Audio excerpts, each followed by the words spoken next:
Instituto Hoover, Universidade de Stanford, Califórnia, Estados Unidos. Nos arquivos, em 143 caixas, provas documentais de como foi articulado e expandido no Brasil o projeto neoliberal. A Fundação Atlas Network, criada em 1982 pelo empresário britânico Sir Anthony Fisher e dirigida por Alejandro Schaffwin até 2017, foi o caminho fundamental para a operação neoliberal no Brasil e mundo afora. No seu canal no YouTube, o jornalista Bob Fernandes publicou recentemente uma série que mostra como o dinheiro estrangeiro financia o projeto neoliberal pelo mundo. Um esquema que envolve think tanks estadunidenses e nomes conhecidos aqui no Brasil. Eu diria que esse momento é como se fosse a gênese de um processo que estava por vir. De uma estratégia sendo construída de uma organização internacional, né? Uma organização dos Estados Unidos, a Atlas Network, totalmente conectada com, seja o empresariado local, Que financiariam institutos liberais, Mises, Millennium, MBL no começo, etc. Todos esses institutos em algum momento fizeram parte da Atlas Network. Tá, e que desaguaram em centenas de parlamentares pelo país todo e no Congresso Nacional. Tá. A Operação Lava Jato também é um capítulo dessa história. Os Estados Unidos, e principalmente a indústria privada nos Estados Unidos, olhou pela Lava Jato como uma oportunidade De negócio. De abrir a economia. O BDF Entrevista de hoje recebe Bob Fernandes para uma conversa sobre essa série e a importância de expor os meios, muitas vezes camuflados, pelos quais os Estados Unidos intervêm na política de outros países. Olá, eu sou Rodrigo Viana, esse é o BDF Entrevista e você já viu aí na nossa matéria de abertura qual é o tema, né? O nosso assunto de hoje é a intervenção dos Estados Unidos, principalmente, mas da turma do Atlântico Norte em geral, aqui no Brasil, usando não necessariamente as armas, mas outras formas de intervenção, especialmente no debate de ideias, no convencimento de ideias. O nosso convidado, você também já viu, é o jornalista Bob Fernandes, que está aqui ao meu lado no estúdio. Eu agradeço demais a presença do Bob. Ele tem um canal no YouTube excelente, eu convido vocês todos a assistirem o canal do Bob Fernandes. E nesse canal, o jornalista Bob Fernandes acabou de lançar uma série com 3 capítulos. 3 capítulos. Que conta essa história, né? Tá aqui, ó, youtube.com/Bob Fernandes Oficial. Aí você encontra o canal e encontra... Aí a gente assistiu aqui no começo, Bob, um resumo, né? Muito rápido. Mas são 3 capítulos longos, entrevistando gente que foi estudar esse assunto, né? Isso. Pesquisadores da Universidade Federal de Santa Catarina. Conta pra gente como é que você chegou nesse tema, Bob, e a importância da gente compreender melhor essa intervenção através desses institutos. Alguns nomes apareceram aí na tela, né? Instituto Mises, Instituto Millennium, alguns até mais conhecidos aqui no Brasil, mas isso tem uma rede internacional. Conta pra gente, por favor, bem-vindo. Prazer estar aqui no BDF. Rodrigo, um abraço. Vou ser rápido para um tema que a gente pode voltar depois. Esse é um tema que me interessa e que eu acompanho a carreira toda, desde os anos 80. Depois a gente fala disso. Isso agora especificamente foi há 3 anos, quando eu comecei a conversar com o pessoal da Universidade Federal de Santa Catarina, Relações Internacionais, onde a professora Camila Feix Vidal é orientadora de vários doutorandos, entre eles o Luan Brum, a Jade Lopes, e um norte-americano, fez um Fulbright, fez uma bolsa lá, chamado Nick Cleveland. Nick Cleveland Stout, tá? E o que se detecta nisso? Como foi feito o que eles chamam de batalha pelas ideias, ou seja, o financiamento por entidades, instituições norte-americanas, de institutos liberais no Brasil, mas não só no Brasil. São 500 institutos no mundo, 120, isso só ligados à Atlas Network, fora outros. São 500 institutos ligados da Atlas Network no mundo, 121 na América Latina e dezenas, eram 16 até quando eles tiraram do ar, na Atlas, tiraram do ar quais são a informação. E como é que eles financiavam isso e desde quando? Já nos anos 90 já tinha, por exemplo, para falar lá atrás, tinha uma série de notas. O que era uma série de notas? pagavam com dólar, não era uma fortuna, mas pagavam com dólar, 3 pessoas que faziam sugestões de legislação para o Congresso brasileiro. Quer dizer, eles entregavam para os parlamentares e para suas assessorias, etc., e falavam com jornalistas, ideias para a legislação. Quer dizer, você está fazendo leis no Congresso Nacional. E diz, acho que se eu não me engano, que 38% das sugestões eram muito bem-vindas, etc. Isso está dito lá, que é muita coisa, né? Isso é uma parte.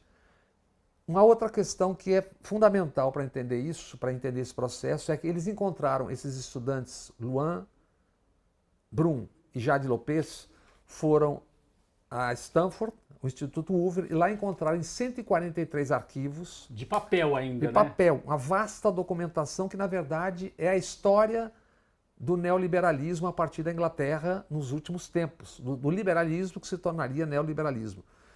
Você tem ali, por exemplo, em 2010, escrito em inglês um documento da Atlas Network durante o Fórum da Liberdade em Porto Alegre. O Fórum da Liberdade, eles falam tanto do Foro de São Paulo, mas na verdade tem o Foro da Direita.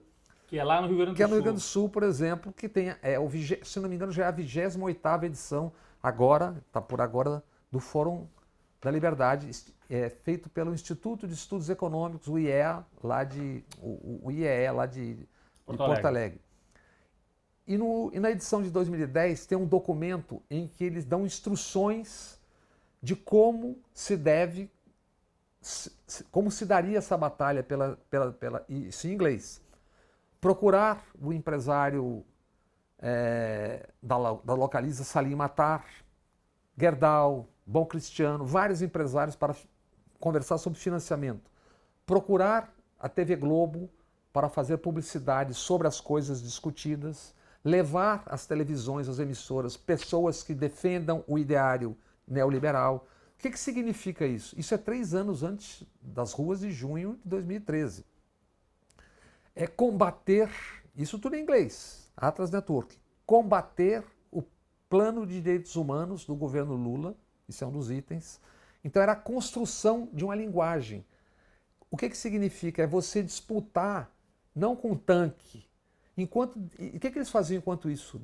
Lembra que demonizaram toda a legislação trabalhista? Sim. Mudaram a legislação trabalhista 1, 2, 3 vezes. Mas isso tudo foi preparado, né, Bob? Enquanto você demonizava... Como é que era o financiamento do debate no campo da esquerda progressista? Os sindicatos, etc, etc.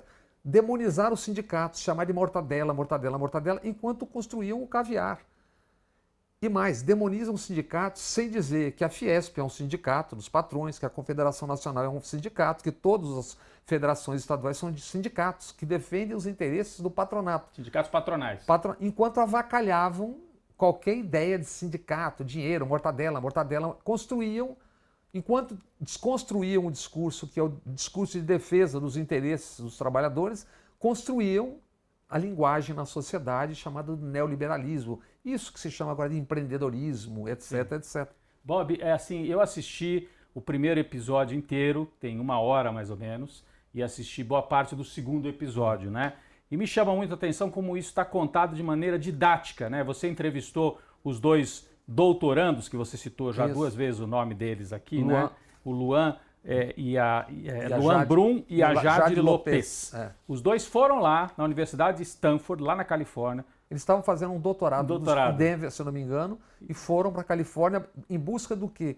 Da Atlas Network, que é um instituto fundamental, não é o único, mas é um instituto fundamental. Eles foram lá exatamente para buscar. Mas eu acho importante que foi uma pesquisa que foi feita em campo, porque esse material todo ainda foi no papel, caixas e caixas de documentos lá no arquivo. E você não pode acessar remotamente, você tem que ir lá. E aí eles contaram essa história toda, que de alguma maneira começa de um lado do Atlântico e depois ela se desenvolve do outro lado. Então, ela começa na Inglaterra com esse sujeito chamado Anthony Fisher, né? Que funda a Atlas Network. E admirador do Hayek, que é um pensador liberal dos anos 30 ainda. E de repente no Brasil, eu lembro que nos anos 90, começo do século XXI, esse nome começou a ser falado de maneira muito forte. Ninguém falava do Hayek antes. Aqui. A escola austríaca, Hayek, etc. Por que isso começou a acontecer? Porque a Atlas Network, isso aqui está contado na série, então na série lá no canal do Bob. A Atlas, que foi criada por um britânico, depois ele vai para os Estados Unidos e com dinheiro de empresários, ele bomba isso e espalha essas ideias pelo mundo, inclusive criando institutos aqui no Brasil, ou criando, ou na verdade financiando institutos que já existiam, é isso, né? O Anthony Fisher, ele muda para os Estados Unidos, ele ganha dinheiro com frango, vendendo frango. Na Inglaterra. E muda para os Estados Unidos, ou nos Estados Unidos, mas ele muda para os Estados Unidos, vai morar na Califórnia, próximo ao Milton Friedman, que foi o economista do regime Pinochet, importantíssimo na escola de Chicago, Chicago Boys, Paulo Guedes, que não por acaso é um dos fundadores, foi presidente do Instituto Millennium. Então, tem a construção nos Estados Unidos, em 82, da Atlas Network, que é financiada por irmãos Koch, milionários do petróleo, que já não estão vivos, acho que 2 dos 3 ou os 3, mas que também é financiada, ou principalmente financiada, diretamente pelo Estado americano ou indiretamente. Indiretamente via 2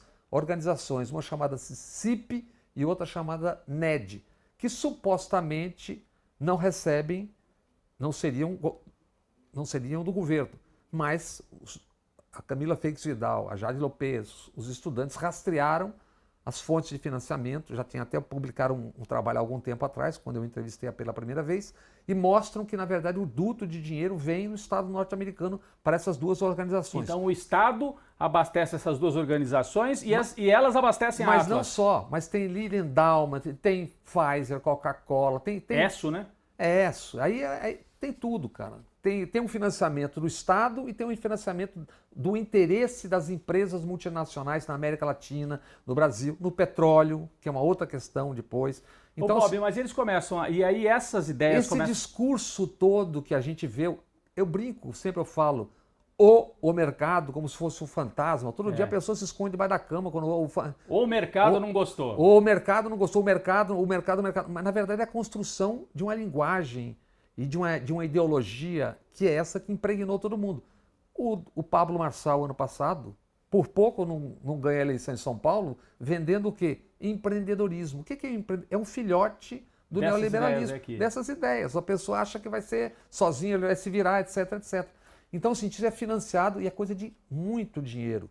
Quanto? Você coloca ali na matéria ao longo em reais, mais de bilhão, contando de 98 até 2018, se eu não me engano, que é o número que eles dão. 20 anos, 1,5 bilhão, não é isso? Isso contando só uma parte disso, porque, por exemplo, a USAID na Amazônia, que é uma outra questão, a USAID, como a gente chama, essa que está em conflito agora, que o Trump tentou paralisar, quer desmontar para montar um outro jogo, ou se é que vai desmontar mesmo. Ela só em 2003 tinha uma programação de 131 milhões de dólares, mas com parceiros brasileiros dava 141 ou 142 milhões de dólares. Para quê?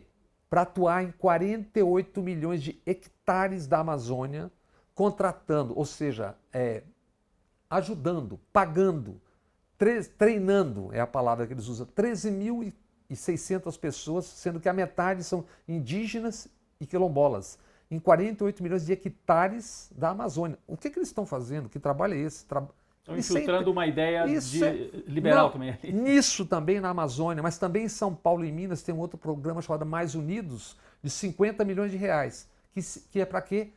Ensinar na Amazônia inglês e empreendedorismo.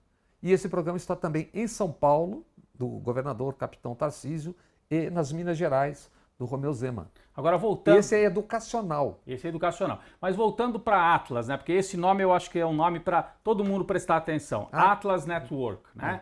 Que foi fundada por esse Anthony Fisher, o britânico. Mas dirigida desde 82 até 2017 pelo Alejandro Chafuen, que vocês vão ver no programa, é um bigodudo que aparece junto com, depois, aparece numa manifestação contra a Dilma no Brasil. Ele vem ao Brasil. No Palanque. E depois também tem ele dando entrevista para o Brasil Paralelo. Olha só, então tá tudo conectado. Tudo conectado. Essa turma começa a operar ali, vocês falam que a Gênese parece ter sido ali entre 2010 e 2013. Não, a Gênese não.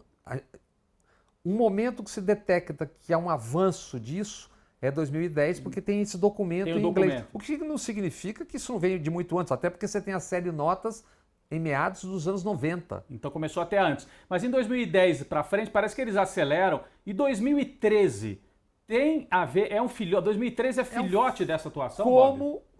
o personagem Milei na Argentina, via Benegas Lynch, que é um pensador liberal, neoliberal, ele é totalmente personagem desses institutos. Trafegou por todos eles, ganhou honoris causas do Benegas Lynch, etc.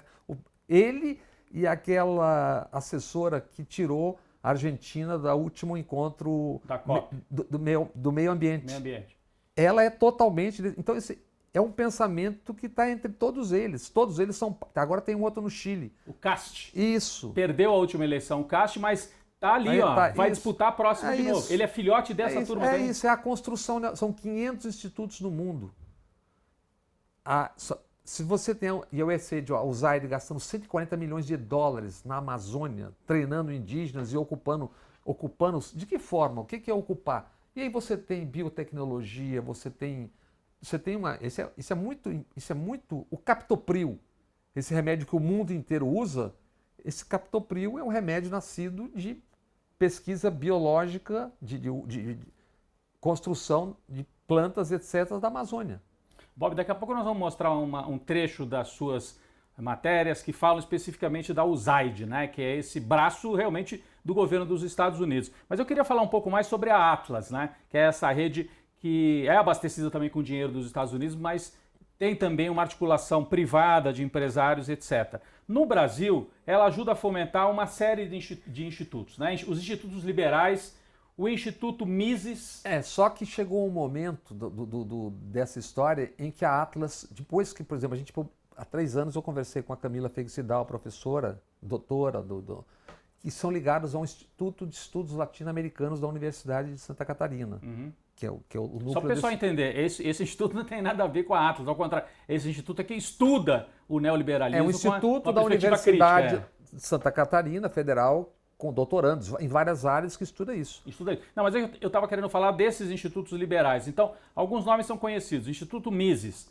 o Hélio Beltrão, né, filho do Hélio Beltrão da ditadura, é um dos pensadores aí desse instituto. O Instituto Millennium, que foi bancado por gente da Globo, foi muito próximo da TV Globo e tal. Grandes empresários todos. Instituto Liberal.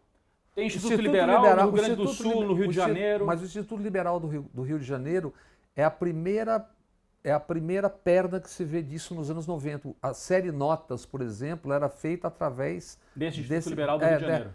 Eu não tenho nenhum problema, veja bem. Todas as correntes têm o direito de disputar ideia na sociedade. Claro. E tudo. A diferença que existe é o seguinte, é que enquanto destruíam e demonizavam um lado, sem dizer a quem pertencem, com quem trabalham, quais são as suas ligações, foram ocupando os espaços nas emissoras de televisão, nos jornais, nas revistas, e a pessoa vê aquele discurso bonito, mas não sabe que aquilo ali tem uma ligação com o instituto. Ele não tem problema nenhum em defender, eu sou do instituto tal e estou defendendo tal coisa.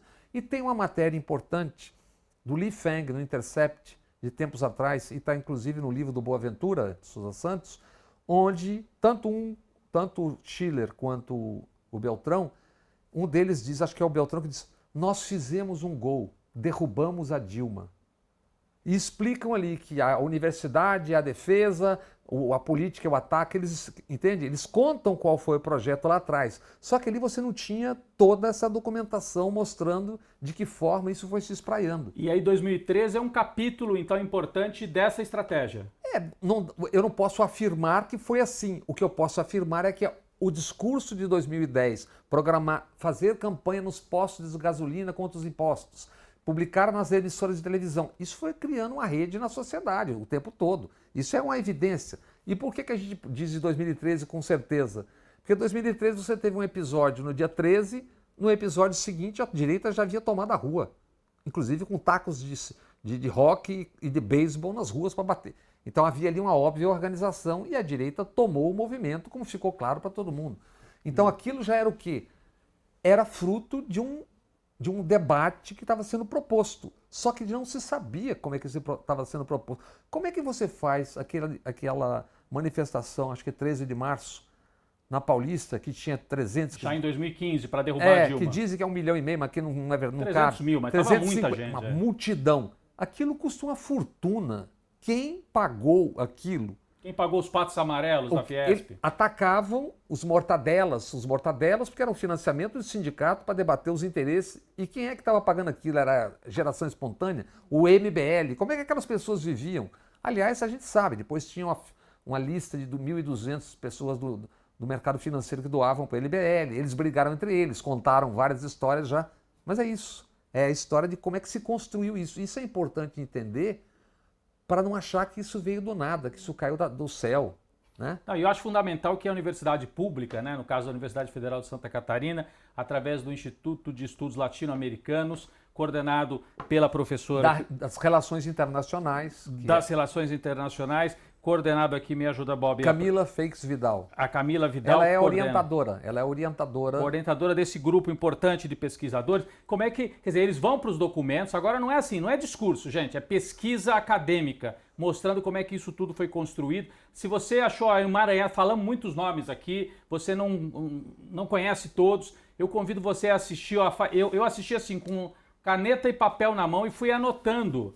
Olha, é uma aula. O primeiro episódio, especialmente, que o Bob disponibilizou, o Bob Fernandes disponibilizou já no canal dele, vale muito a pena. Esse emaranhado parece um pouco complexo. A hora que você assiste, fica tudo muito claro. Aí, didaticamente, você vai entender como é que isso tudo foi construído. E, Bob, chegou no governo Bolsonaro isso. Vocês citam ali 16 quadros que foram para o governo, no Ministério do Paulo Guedes e em outros ministérios, vieram desses institutos também? O Ricardo Salles, aquele da Passaraboiada e do contrabando de madeira, ele era do Direita Brasil, é um dos institutos. Em determinado momento eram 16. Quando começou a se contar, eles tiraram do ar. Você não sabe exatamente quantos tem no Brasil hoje. Mas foram vários quadros. O próprio Paulo Guedes é um? Claro, não. Salim Matar? Não só. 14 integrantes do Instituto escreveram a Lei de Liberdade Econômica aprovada em 2019. 14. Salim Matar, que foi o secretário de privatização em Minas Gerais, ele já vai, acho que para desburocratização, e ele é o que mais, a família dele, da Localiza, dá acho que uma boa parte do dinheiro da campanha do Zema. E em troca, matéria do Thiago Erdi na Folha, recebem 100 e tantos milhões por ano, em 4 anos, de renúncia fiscal. Então, o até cômico disso é que os ditos neoliberais, na verdade, tomam o Estado em nome de afastar o Estado. Para afastar o Estado dos negócios, eles tomam os negócios, tomam o Estado e fazem os negócios. E isso acontece também, o segundo capítulo é muito a USAID, a USAID com a Camila Feix Vidal, mas que fala disso tudo. E o terceiro capítulo, que é importante, é o Nick Cleveland Stout, que é um pesquisador norte-americano, que é do Queen's Institute, Rodrigo, que é um instituto anti-guerra, e lá ele conta como é que foi a questão Lava Jato. Nossa, é um capítulo à parte só para Lava Jato. Como é que se construiu inclusive com brasileiros trabalhando, frequentando institutos, fazendo discurso em institutos, e tem um importantíssimo, embora conhecido por de passagem, mas tem um importantíssimo fala de um agente do FBI, Kenneth Blanco, que diz o seguinte: nós estamos com ótimas relações com a Lava Jato, já nem precisamos daquela cobertura, via Ministério da Justiça, tal, que é aquele acordo do guarda-chuva, é direto com eles, que é uma questão de confiança. E ele escancara. Escancarado, né? E o que eles tomaram? O que era? A lei de 2010 do segundo governo Lula dizia que o pré-sal, a Petrobras teria ao menos 30% de cada campo. Só que isso, com o Temer, a lei mudou e entraram todas as petroleiras multinacionais, etc, etc. O golpe contra a Dilma foi principalmente o interesse econômico era esse. Bob, a gente tem aqui então mais um trecho das suas matérias que estão lá no seu canal. Então a gente vai assistir mais um trecho agora em que ele conversa com a professora Camila Feix Vidal, a gente citou várias vezes aqui, professora de Relações Internacionais da Federal de Santa Catarina, justamente sobre a atuação da USAID, como a gente diz aqui, né? Tem a atuação antiga desde os anos 50, 60, USAID. Vamos conferir mais esse trecho, vamos lá. Tem duas empresas, na realidade uma empresa e uma corporação ali que são as mais atuantes dentro dessa parceria ali de conservação da Amazônia gerida pela USAID, que é a Google e a mineração Rio do Norte. Você tem esses dois gigantes, um na extração de bauxita, o outro, né, da tecnologia, atuando ali na Amazônia com esse apoio oficial da USAID, da USAID. Como parceiros mesmo, né? Uhum. Então, veja, assim, acho que estão fazendo o trabalho deles. A gente é que deveria olhar com isso de forma reticente. Estabelecer qual é o parâmetro, qual é o limite, para que serve, como é que nós queremos isso ou não.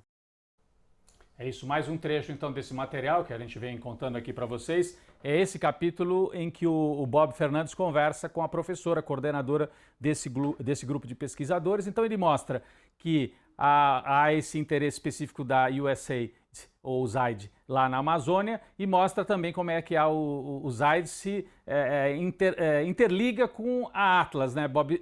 São dois braços, são muitos braços numa operação. Você tem Pfizer, Coca-Cola, é tudo um pacote, multinacionais todas atuando via financiamento de institutos. É a construção de um discurso e de como tomar o poder. Até certo ponto, Bob, essa construção foi feita de maneira silenciosa. A gente não, você vê, quantos anos depois, 15 anos depois, a gente está falando disso, né? Aliás, tem uma frase que vocês citam num dos programas que eu achei bem interessante, acho que é a professora mesmo que cita, né? Uma frase dizendo assim... Luvas.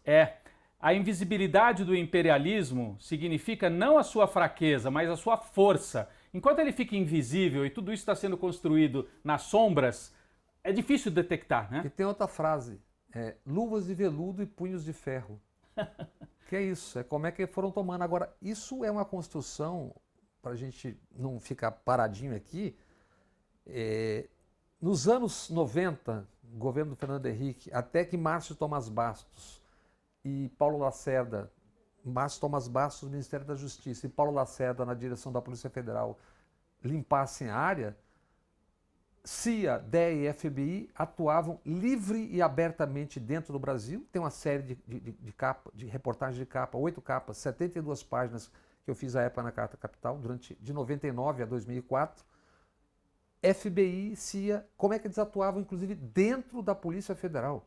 Chegavam a DEA pagar as contas da Polícia Federal, porque não tinha grana e porque tinha que ter licitação, então a DEA pagava. É uma coisa colonial mesmo. Colonial. Né? Até que viesse Márcio Tomás Bastos e Paulo Lacerda. Já no governo Lula. Já no primeiro governo Lula, era escancarado. Então a gente, só para vocês terem uma ideia, meus amigos, do que é intervenção e de como isso é longevo, como é que vem de longe. A principal base da Polícia Federal, então, que é a principal até hoje, que é o eletrônico, a escuta, tudo, aquilo foi construído com o dinheiro da CIA, via Departamento de Estado, $500 mil da primeira vez, com os carros que vieram do Paraguai, da CIA, da base da CIA do Paraguai, e os agentes e delegados brasileiros, alguns nomes estão nessas matérias, da Carta Capital que eu fiz à época, tinham que ir ao Washington, não a Langley, na sede da CIA, mas iam ao Washington e respondiam no teste detector de mentiras. Para poder entrar na sede brasileira. Da Polícia Federal. Só trabalhava quem tivesse passado pelos testes. E quais eram as duas das perguntas?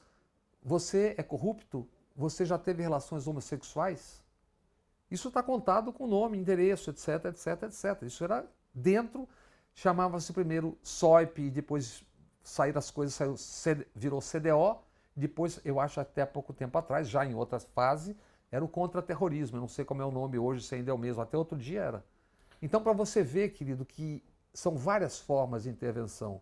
O dia que durou 21 anos, tem o Kennedy tramando dentro do Salão Oval para mandar um porta-aviões... Em 64. 64 para cá, 3 dias depois do golpe já estavam estacionados aqui.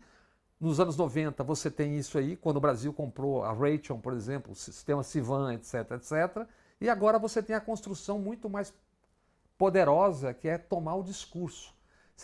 Como é que eles chegaram?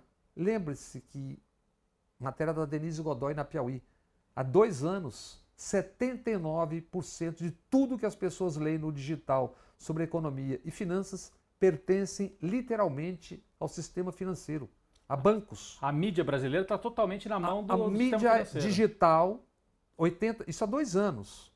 Sem contar que tem gente que é banqueiro, que é dono de jornal, e tem jornal que está na mão, e tem revista que está na mão de... Folha de São Paulo hoje está na mão de um dos irmãos Frias, que é ligado... Tem um banco, Peg Bank, não tem nenhum problema, desde que a gente saiba isso. O problema é ter clareza sobre as coisas. E supor que os interesses não são conflitantes, é preciso que as pessoas saibam. Eu não tenho nada contra gente de instituto liberal ou não liberal estar nos lugares. O que eu tenho é que tenha clareza de por que aquele discurso está sendo feito. Ou seja, o que você está falando, Bob, é a gente lançar luz sobre isso, né? Porque durante muito tempo, bom, no passado falavam o ouro de Moscou paga os partidos de esquerda, o ouro de, sei lá, Cuba não tem mais ouro, mas o dinheiro de Cuba, os dólares dentro da caixa de uísque que vieram de Caracas, de Cuba, etc. Gente, o que nós estamos falando aqui é de milhões e milhões de reais que vieram através desses institutos, uma rede formada para construir um discurso que muita gente no Brasil encampou e não necessariamente só via instituto, não é isso. É mais do que isso. É financiar um discurso que tomou a sociedade toda, que leva, por exemplo, a essa cena grotesca dessa semana de deputados posarem na Câmara com a bandeira com o nome do Trump, no fundo, ao fundo, sendo que ali tinham 3 militares.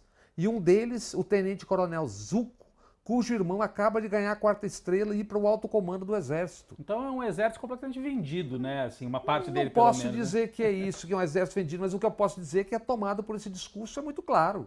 Bob, eu queria então trazer... Aliás, elegeram 152 militares das Forças Armadas na eleição passada agora, a municipal, 22. E 856 pessoas das Forças de Segurança, de uma maneira geral. Fora policiais, militares. É isso, etc. Então é o mesmo discurso. É um discurso que tomou a sociedade e que está levando a isso. Bob, uma coisa interessante, né? Essa rede da Atlas Network. Atlas Network já quer dizer rede, né? Mas ela atua em todo o mundo, aqui na América Latina muito forte. A gente vê, na Argentina, geraram o Milei. O Milei é filho desse ambiente também. No Chile, a gente citou o nome do Kast, com K, foi candidato a presidente e vai ser de novo. Ele tem um partido e uma rede também operando no Chile. No Brasil, curiosamente, eles conseguiram construir esse discurso, mas precisaram, para chegar ao poder, de um que não era deles exatamente, do Bolsonaro, que vinha de uma outra tradição. E isso está dito, inclusive, pela própria Atlas Network, que está isso na série, em um momento que eles falam, e ganhamos mesmo com o discurso feio para liberais do Bolsonaro. Eles tiveram que se acoplar no Bolsonaro, é isso? Que é um projeto, na verdade, é um projeto militar de poder. Bolsonaro, quando você tem 20 ministros, como tinham 21, e todos no palácio eram militares, é um projeto militar de poder, de uma outra forma, sem tanques, associado a isso. Qual é a novidade, por exemplo? Só para você saber, o Chafwin, Alejandro Chafwin, que era diretor, agora está num outro instituto chamado Acto, se eu não me engano. Acton, né? Acton, ou Acto, que é o quê? Neopentecostalismo com empreendedorismo. Tudo junto. Com neoliberalismo, tudo junto. E é o que é isso? Disputar o discurso na sociedade. Então isso está muito forte. Agora aqui no Brasil eles tiveram que se acoplar ao bolsonarismo para ganhar. De repente o Bolsonaro tirou do... Né? De repente ele saiu com aquela, olha, sobre economia é o Paulo Guedes que é o meu posto Ipiranga. Isso foi construída, essa aproximação. Fundador, não só do Milênio, como circulava pelos outros institutos também. Faz parte dessa rede, o Paulo Guedes. Isso. Quem é o candidato hoje, pré-candidato mais forte da direita ou de extrema... Quem é? O Tarcísio? É um capitão do exército, gente. É isso, é a continuidade de outra forma. Mas vinculado a esse projeto que é militar e que é neoliberal junto. Para que você vende a companhia de água Sabesp? Para quê? Para que você vai botar policiais militares dando aula em inicialmente 300 escolas públicas, ganhando mais do que ganham professores? É a venda desse projeto. Os caras que falavam em escola sem partido, na verdade estão botando os seus partidos dentro das escolas. Isso está ainda muito forte. Aqui no Brasil, quer dizer, eles chegaram ao poder, o Paulo Guedes levou com ele uma equipe, a gente citou alguns nomes aqui, né? Alguns diretamente no Ministério da Fazenda e outros espalhados, o Ministério do Meio Ambiente, o Ricardo Salles. Os pesquisadores, a Camila Fix Vidal, eles detectam 16 profissionais, né? Inclusive aquele primeiro ministro da Educação, o Vélez, que era de ascendência colombiana e tal, exatamente. Né? Também era alguém dessa mesma rede. Mesma rede. Essa turma ganhou a eleição com o Bolsonaro, depois sofre uma derrota em 2022. Dentro do governo Lula, há uma espécie de uma disputa ainda, porque esse discurso liberal ainda permanece, né, em disputa no governo Lula. Mas, para 2026, como é que você vê o quadro para 2026, Bob?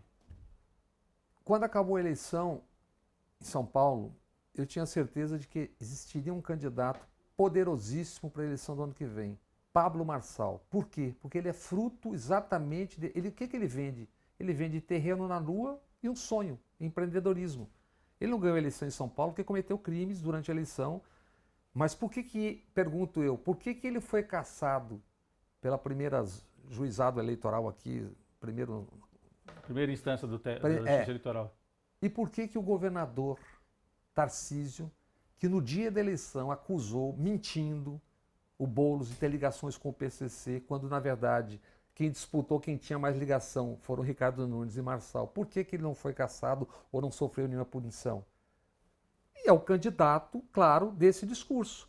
Durante uma conversa que eu tive entre o primeiro e o segundo turno, uma pessoa muito importante na política disse o seguinte: o Pablo Marçal será cassado. Eu falei, por quê? Falei, porque cometeu crime? Não, porque na verdade a esquerda não quer, a direita não quer e o judiciário também não quer. Por quê? Porque era um discurso poderosíssimo. Ele merecia ser cassado? Sim, na verdade deveriam ter tirado durante a eleição. A lei não permite, porque já cometeu barbaridades. Mas aquilo ali, que quase o leva ao segundo turno e a vencer a eleição, era o quê? Era exatamente esse discurso. Quem é o Pablo Marçal? De onde veio o dinheiro? Mas tem um discurso poderoso, que é esse discurso. E esse discurso vai ser importante o ano que vem. E é por isso que nós estamos tratando desse assunto aqui, mostrando como é que isso foi construído. Agora, se não for o Pablo Marçal, quem é que poderia encampar esse discurso? Não, o Marçal está fora. Está fora. Quem é que vai encampar? Porque na Argentina o Milei trouxe esse discurso e ganhou. No Chile a gente falou já do Cast, que também vem com esse discurso. Na Colômbia há candidatos com essa mesma linha. No México perderam para a centro-esquerda. Aqui no Brasil o Tarcísio seria o nome para encampar esse discurso? O candidato hoje da Casa Grande e do Dinheiro Grande é o capitão Tarcísio, que ele é candidato também do projeto Militar de Poder de Continuidade. E também tem um neoliberal. Projeto escrito pelo general Vilas Boas, que é até 2035. Tem um projeto de poder escrito, que é também totalmente neoliberal. Aliás, é inacreditável que um estado como São Paulo tenha, como eu chamo de USS Derrite, o secretário de Segurança, alguém que disse, eu matei muito ladrão. E que respondeu a 16 homicídios quando estava na polícia. E teve que se afastar da rota por causa disso. E o vice-prefeito de São Paulo, no caso do Nunes sair como candidato a Senado, a governador, como se fala, é o coronel Melo Araújo, que também foi envolvido em 8 homicídios, segundo ele, mas ele disse que ele nunca contou quantos matou. Então, isso tudo é esse discurso. Então, o neoliberalismo no Brasil, assim como a direita, foi engolido pela extrema-direita. Esse é que é o problema do Brasil. No Brasil, então, você tem toda essa rede aqui, que essa série de reportagens do canal do Bob Fernandes no YouTube desvenda pra gente, né? Toda essa rede acabou se acoplando. No caso brasileiro, que em outros países isso adquire outras características. Na Argentina, por exemplo, eles vão um candidato puro deles, que é o Milei, e ganham o poder, né? O Milei tá muito bem contado ali na série também, como ele tem ligações com gente importante na Argentina. Benegas Lynch. Né? Benegas Lynch é o nome do Benegas cara. Lynch, que é um personagem importante do ultraliberalismo na Argentina. Mas no Brasil, essa rede toda do neoliberalismo se acoplou ao projeto da extrema-direita militar. Então são dois braços que andam juntos, e não seria a primeira vez, porque no Chile do Pinochet isso foi exatamente assim, né? Financiados como? Quem é que cria o orçamento secreto? Um general, então, na ativa, Luiz Eduardo Ramos, que era secretário de governo, que depois se torna chefe da Casa Civil. E cria como? Cria para eleger Arthur Lira e Alcolumbre. Só que aquilo ali se tornou... Esse centrão, essa extrema-direita, ela é cevada e alimentada por dinheiro de corrupção. O orçamento secreto é o maior escândalo que acho que é da história da humanidade. São 200 bilhões desde 2015 em emendas. Você não sabe quem roubou, você sabe que roubou muito pelos poucos exemplos que você tem. Então, e não está sendo investigado, está sendo pela Polícia Federal, pelo Supremo, mas não se chegou ainda Isso em algum momento ainda vai chegar a algo mais importante. Isso está sendo investigado. Aquele centrão que aparece com a bandeira do Trump ali ontem, anteontem, esses dias, aquele centrão, essa gente foi eleita como? Com o discurso que foi esse discurso construído do liberalismo e com a grana da corrupção via orçamento secreto. E é isso que... Então eu não entendo quando eventualmente, em meio a esses episódios todos, se entrevista esses personagens dizendo, mas meu amigo, você não foi aquele que levou um cofre para casa? Você não é aquele que tinha 51 imóveis na sua família? Você não é aquele que disse que ia tomar o Congresso com o Supremo com o soldado e com o cabo? Entende? Esse falso equilíbrio na cobertura jornalística, e não é você atacar um lado, não é você perguntar as coisas. Não perguntavam na época do mensalão? Você, a cueca, o dinheiro. É isso. Então esse suposta equidistância dos fatos, isso é terrível. É terrível. Bob, assim, mas pensando para 2026, é muito poderoso esse projeto todo, tem dinheiro de fora, né? Essa rede de dinheiro de fora, tem um discurso que ganhou pelo menos metade da sociedade brasileira, tem uma parceria com os neopentecostais e com o discurso da ordem militarizada, tudo junto. E tem os Estados Unidos. E tem os Estados Unidos, tudo isso junto.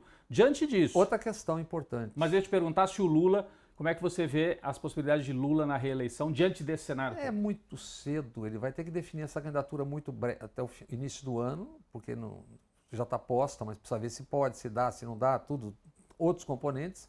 O governo, na verdade, começa a acabar em abril, quando todo mundo se descompatibiliza, então você já tem mais o que, 8, 9 meses, entende? É muito cedo para dizer, precisa ver como vai caminhar essa questão norte-americana, Trump, que é muito importante, porque o que é uma coisa que é muito maior do que aparenta. O pano de fundo é a China e os BRICS, é o PIX, porque é uma moeda, como disse o Paul Krugman essa semana, né, o Brasil inventou o futuro do dinheiro, são os cartões de crédito, então você tem muitos componentes e é muito mais fácil para os americanos, para os Estados Unidos, para o Trump brigar com o Brasil do que brigar com a China e com a Rússia. E o Brasil está na cabeça dos BRICS hoje, que a presidência dos BRICS está com o Brasil. Então precisa ver também os resultados dessa disputa. Ela inicialmente fortaleceu o governo Lula, o discurso, porque a extrema-direita ficou em impedimento e está em impedimento, porque a extrema-direita está trabalhando contra o Brasil. Como, aliás, disse o Haddad essa semana. O Brasil tem uma força interna, que é uma força que trabalha contra o país. É inacreditável. Agora, o inacreditável é que na primeira reação houve quase com unanimidade, mas já começam de novo a desconstrução para a construção. Para favorecer a quem? Para favorecer o Tarcísio, que agora está dizendo que vai financiar, no caso do tarifaço, vai financiar as exportações. O que significa isso? É você enfraquecer o discurso do país, cara. Se você está dizendo que você vai financiar, o cara fala, então tudo bem, então eu vou taxar, dane-se. É isso. Então você precisa ver o resultado disso. E você tem alguma dúvida de que lado a grande parte da chamada mídia corporativa vai jogar na primeira oportunidade que tiver? Na primeira dificuldade real que tiver? Quando as coisas se tornarem concretas? Você tem dúvida de com quem vão jogar? Não. Então nós temos que aguardar. Nesse primeiro momento o Lula colhe alguma vantagem porque fica com o discurso de defesa nacional, que é verdadeiro, né? Tem que ver o resultado concreto. A hora que começar, se tiver resultado no desemprego, empresas deixando de exportar... enfim, agronegócio com dificuldades, tudo isso pode impactar a economia e ter também um resultado aqui efetivo, objetivo, né, que pode afetar a eleição do ano que vem. Mas, pessoal, eu queria agradecer demais a participação do Bob Fernandes, que esteve aqui com a gente, principalmente falando sobre essa série de 3 capítulos, está lá no canal dele, o canal do Bob Fernandes, o YouTube está aqui na tela, acho que a gente vai colocar mais uma vez, youtube.com/Bob Fernandes Oficial, e você assiste lá os 3 capítulos contando a gênese da construção desse discurso que levou a 2013, a Lava Jato, a derrubada da Dilma, a construção do governo Bolsonaro e que continua por aí. Importante a gente entender como é que isso tudo foi construído. Obrigado, Bob, pela tua presença. Obrigado a você, Rodrigo, e aos amigos do BDF, do Brasil de Fato. Valeu, gente. O BDF Entrevista de segunda a sexta traz sempre um tema da atualidade para você com um convidado também especial. Até a próxima.